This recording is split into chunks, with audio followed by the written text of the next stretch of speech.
Hello বন্ধুরা, আসসালামু আলাইকুম। তো আজ আমি আপনাদেরকে দেখাবো খুব সহজে হাই কোয়ালিটি কফি কিভাবে বানাবেন। দেখতে হুবহু এসপ্রেসো বা ক্যাপাচিনো কফির মতোই হবে। তো আমি একটি মগে 1 কাপ পরিমাণ পানি গরম করতে দিয়েছি। এখন দিয়ে দিচ্ছি এর মধ্যে চিনি, 2 চামচ পরিমাণ চিনি দিয়ে দিলাম। এখন দিয়ে দিব হলো মিল্ক পাউডার, 3 চামচ পরিমাণ মিল্ক পাউডার দিয়ে দিলাম। তো বন্ধুরা এখন দিয়ে দিচ্ছি কফি। আমি 2 চামচ পরিমাণ কফি দিয়ে দিলাম।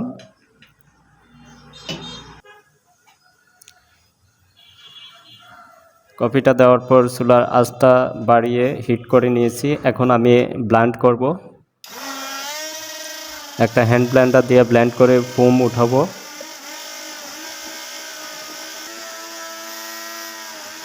তো আমার ব্লেন্ড করা হয়ে গেছে। এখন আমি আবার চুলার উপরে একটু দিয়ে 1 মিনিটের মতো হিট দিয়ে নিব কফিটাকে।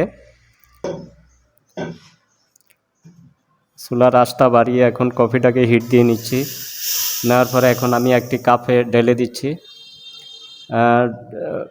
কাপে ঢেলে দেওয়ার পর এর উপরে গার্নিশের জন্য সামান্য পরিমাণ কফি পাউডার দিয়ে দিব।